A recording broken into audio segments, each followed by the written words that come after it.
Sesungguhnya di dalam pembahasan kitab An-Nasaih Diniyah tadi kita dijelaskan tentang perkara taqwa, yang mana taqwa merupakan hal yang teramat penting, dan taqwa adalah hal yang diterima oleh Allah Ta'ala, ya taqwanya itu. La yanalallaha luhumuha wala dima'uha walaki yanaluhu taqwa minkum. Yang sampai kepada Allah Subhanahu wa Ta'ala itu bukan darahnya, bukan dagingnya dari hewan kurban yang disembelih, tapi taqwanya dari Allah Ta'ala. La'allakum tattaqun.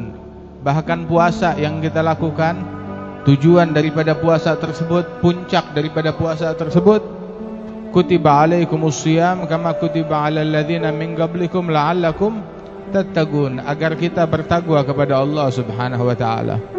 Barang siapa yang puasanya tidak membuat orang tersebut makin takwa kepada Allah Ta'ala, berarti tidak mencapai tujuan. Kita makan pengen kenyang, pengen mendapatkan energi. Kalau nggak mencapai tujuan, berarti makannya kita nggak beres.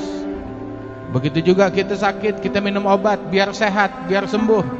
Kalau kita nggak sehat dengan minum obat, berarti obatnya salah, keliru, nggak beres, atau cara penggunaannya yang tidak betul.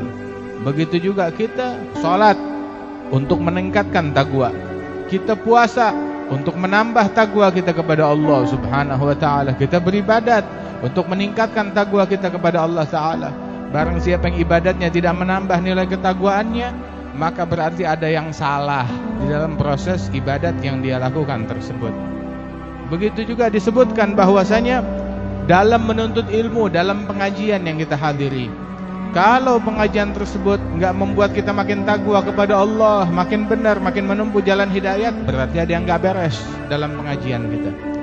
Allah Ta'ala bagaimana menegaskan hal tersebut di dalam Al-Quran, la'allakum tattaqun, dan Rasulullah menjelaskan di dalam hadis, man izdada ilman wa lam yazdad huda lam yazdad minallahi illa bu'da. Barang siapa orang yang bertambah ilmu tapi enggak nambah hidayat, enggak nambah benar, enggak nambah takwa kepada Allah Ta'ala, maka orang tersebut ilmunya berarti enggak beres, membuat dia tambah jauh dari Allah. Na'udzubillah min dzalik. Begitu juga puasanya enggak bikin dia tambah takwa, berarti tambah jauh dari Allah Subhanahu wa Ta'ala. Di dalam hadis Rasul sallallahu alaihi wasallam, beliau sampai menyatakan, man adrak Ramadan wa lam yughfar lah ab'adahu Allah, dan Rasul mengucapkan amin. Waktu malaikat Jibril mengucapkan, ya Muhammad, yang jumpa dengan bulan Ramadan tapi dia enggak diampunin dosanya oleh Allah Ta'ala, enggak membuat dia makin baik, makin takwa, makin hidayat, makin istiqamah, makin meraih ampunan dari Allah, maka ini orang semoga makin jauh dari Allah Ta'ala. Dan Rasulullah menyetujui dan mendoakan, amin, semoga tuh orang makin jauh dari Allah Subhanahu wa Ta'ala. Dan kita beribadat kepada Allah Subhanahu wa Ta'ala di bulan Ramadan dan setelah Ramadan. Kita salat, kita puasa, kita zikir, kita taat kepada Allah Subhanahu wa Ta'ala. Lantas takwanya mana? Ketakwaannya mana? Barang siapa yang salatnya tidak mencegah dia dari perbuatan yang keji dan mungkar, berarti salatnya enggak beres. Inna salata tanha 'anil fahsya'i wal munkar. Kalau seandainya salatnya tidak mencegah dia dari perbuatan keji, dari perbuatan mungkar, dari perbuatan kotor, berarti ada sesuatu yang salah dengan salatnya dia. Begitu juga barang siapa yang ibadatnya enggak mencegah dia dari menjaga mulut dari omongan yang kotor, dari omongan yang haram, dari dari ucapan-ucapan yang dimurkai oleh Allah Subhanahu wa Ta'ala, berarti ibadat dia ada yang enggak beres. Disebutkan oleh Rasul sallallahu alaihi wasallam dalam hadis, ada satu sahabat mengadu kepada Nabi Muhammad. Dia mengadu kepada Rasulullah, ya Rasulullah, saya punya tetangga, saya punya kenalan satu orang wanita. Kenapa wanita tersebut tagumul lail wa tasumun nahar? Masya Allah. Kerjaan wanita tersebut bangun malam tahajud, semalam suntuk, dan berpuasa setiap hari. Cuma satu, ini ibadatnya luar biasa, bangun malam, tahajud, baca Quran, zikir, semalam suntuk, sepanjang siang dia puasa tiap hari.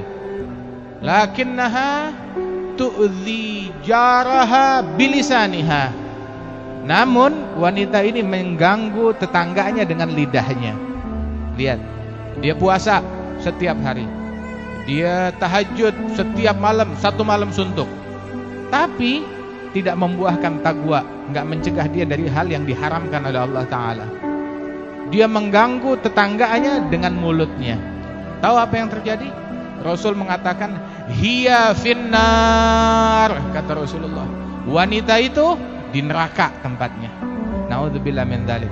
Saya mau tanya, ini tahajud kita semalam suntuk enggak? Kita cuma tahajud 15 menit sebelum subuh atau 20 menit sebelum subuh. Kita puasa tiap hari? Kagak. Kita puasa cuma Ramadan doang. Kalau yang lebih bayaan dikit, alhamdulillah, puasa Ramadan ditambah puasa 6. Begitu, ada yang bayaan dikit ditambah lagi Senin Kemis atau puasa Ayyamul Bid. Kita enggak puasa tiap hari. Tapi seandainya seseorang dia puasa setiap hari, ditambah lagi tahajud semalam suntuk, setiap malam dia tahajud, namun mengganggu orang lain dengan mulutnya, hiya finnar, dia di dalam api neraka. Naudzubillah min dzalik. Ketaatan itu dikatakan oleh Imam Abu Hamid Al-Ghazali, at-ta'ah yaqdiru 'alaiha al-barr wal fajir. Ngerjain ketaatan, orang baik bisa, orang jahat bisa. Berapa banyak maling yang tiap bulan pergi umroh? Berapa banyak pencuri, koruptor yang puasa Senin Kemis? Banyak yang begitu. Ketaatan, mengerjakan kebaikan, ketaatan, orang baik bisa, orang jahat bisa. Akan tetapi la yantahi an fi'lil ma'siyah illa shadiq.